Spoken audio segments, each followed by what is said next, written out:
This chapter is a little interesting because it jumps back and forth between derivatives and integrals. 5.1 was talking about how to take the derivative of natural log functions. Now we're going back to integrals for a little while. Um, and we'll do a review of some things that hopefully are very, very easy for you.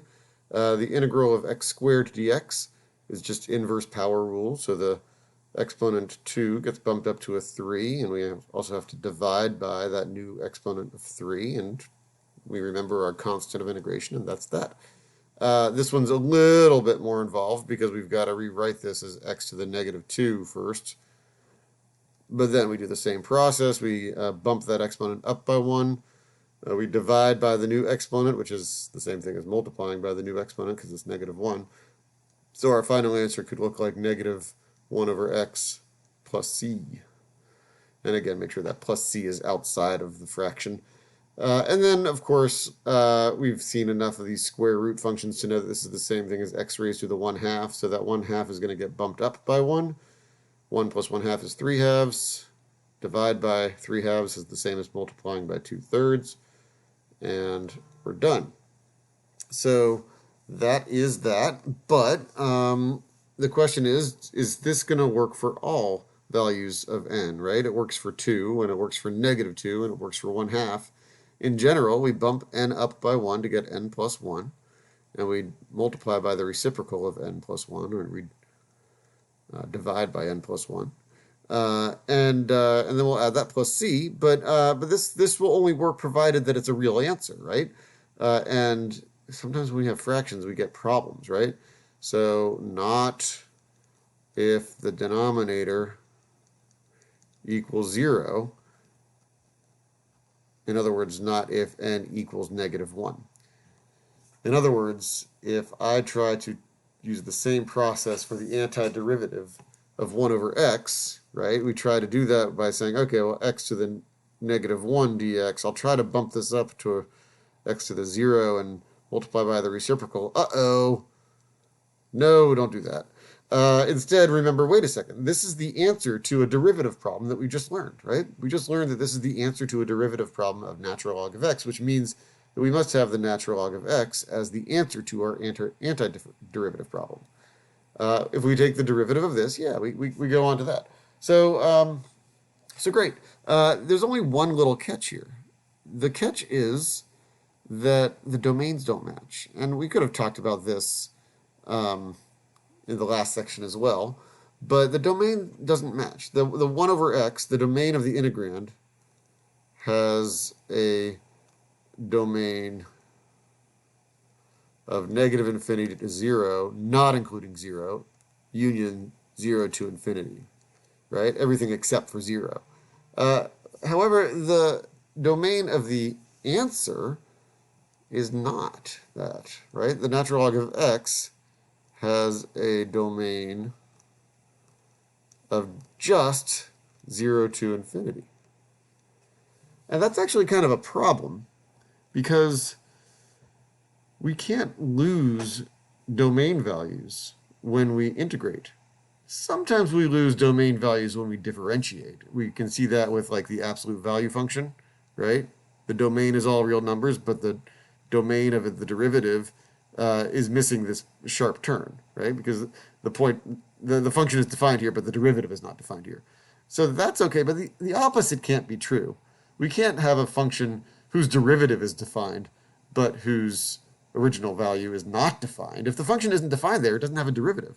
So differentiation can lose input values, but integration cannot. And we just lost a whole bunch of numbers. So the question becomes, how do we end up incorporating this extra piece that we lost? And we do that by allowing x to be negative by slapping some absolute value bars around the x. And that's going to make negative infinity to 0 part of the domain of our answer as well. Okay? It's more important to remember the absolute values here than it is to worry about the domain business when you're going in the other direction. In 5.1, we didn't worry about talking about the absolute values, but basically we can't lose domain when we integrate. So make sure that make sure that those absolute value bars go around the argument. So that's our new integration rule. Very exciting. Always great to add a new rule to our toolbox, right? So the natural log of the absolute value of x plus c. Okay, this really opens up the door, guys. This is a really big one because there are all sorts of new functions that we couldn't deal with before. Okay, and now we can. And you look at this and you might say, well, actually, Mr. Pomerantz, I have done this one before, right? It's easy. All you got to do is divide everything by x, right? Yeah, we've done that. X cubed divided by x is x squared. Minus 4x squared divided by x is 4x. Plus 3x divided by x is 3. And a minus 1 divided by x, well, we probably use a negative exponent there. Oh, but wait a second. We were very careful in the past to not give you any problems where the exponent was negative. Or, I'm sorry, it was negative 1. We could have had negative 1/2, or negative 2, or negative anything, or positive anything. But we couldn't have a negative 1/2 because we didn't know how to integrate that yet. But now we do. So we'll do all of these terms as normal, right? The 1/3 x cubed, and the 2x squared, and the 3x. And now we've got this last little bit, this x to the negative 1 is going to turn into the natural log of the absolute value of x. Okay, don't forget those absolute value bars. All right, and that would be a good final answer for this problem. Similar sort of thing happens on this next one, not too different. We do have to pay attention to the 2, right? So, for example, we have to divide the 4, the 3, the negative 2, and the 1 by the 2. So 4 divided by 2 is 2. X cubed divided by x squared is x. And then we have plus 3/2. X squared divided by x squared, that just goes away. Minus 2 divided by 2 is 1. X divided by x squared is x to the negative 1. And then finally we've got plus, let's not forget that 1/2, x to the negative 2. Okay, so that's getting us ready to do inverse power rule when possible, which is almost always. Just in this third term is it not possible. So this 2x turns into x squared. This 3/2 turns into 3/2 x. This negative x to the negative 1 integrates to the natural log of the absolute value of x. That's the one new thing here. And then let's see. So this x to the negative 2 bumps up to x to the negative 1. So we're going to divide our coefficient by negative 1. So positive 1/2 turns into a negative 1/2. And that's an okay final answer. I might rewrite this as negative 1 over 2x, right? And maybe I'll group all the non-natural log terms together. You don't have to do this, but it might look a little bit nicer to write the answer like this. I'm not really too concerned about it one way or the other. It's just something to think about. All right, so is this next one as simple as just saying, oh, well, this is 2x minus 1 raised to the negative 1. Oh, and when we're raising something to the negative 1, it's just the natural log. Right? Natural log of 2x minus 1, is that it? Well, no, it's not, because there is that extra chain rule business, right? This composition of functions. The inner function is 2x minus 1. So we're going to let u equal to 2x minus 1, which means that 1/2 du equals dx. It's okay that I kind of skipped a couple steps there. So when I rewrite this, I'm going to get the integral of u raised to the negative 1. The dx turns into 1/2 du. I'll pull the 1/2 out front. And then we have a basic integral of just the single letter raised to the negative 1.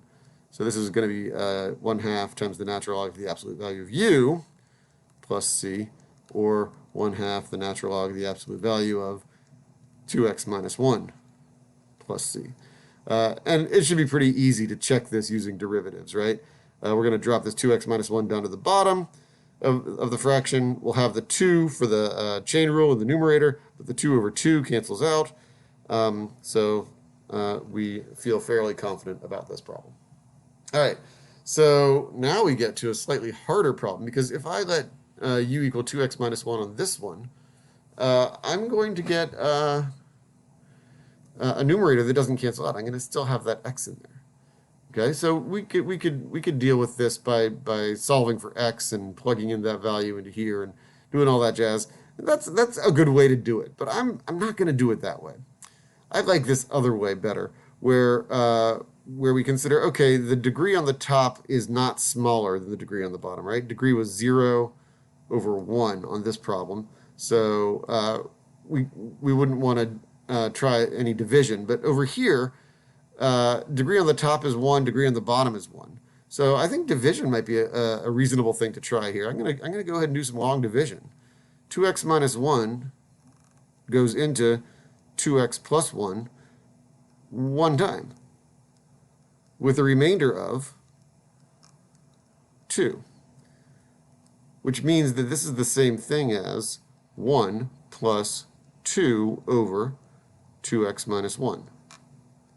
Okay, so long division is an important a skill that you learned a long time ago, but you don't really use it all that much. But we're using it here. This is the perfect time to use long division, so we can break this into two different types of problems. Now, this 1 is just going to turn into an x, right? Let me move this over to here. Integral of 1 dx is x. And notice that this 2 over x minus 1 is almost exactly the same as this 1 over 2x minus 1. It's just twice as big. So I'm going to just multiply the answer by 2. So that 1/2 shouldn't even be there. So this will be plus natural log of the absolute value of 2x minus 1. And again, you can differentiate this and you'll see it'll take us back to this. So that should be a nice final answer for this problem. Okay. Now long division is great, but it's a little bit long. So maybe we can use a different tool on this one. And you might recall synthetic division is a thing. The 3 is the value that causes the denominator to equal 0. So we put that off to the side. We list out our coefficients. And then we add, multiply, etc. So bring the 1 down. We multiply 3 times 1 to get 3. We add to get 0. 3 times 0 is 0. We add to get 2. That last bit is the remainder.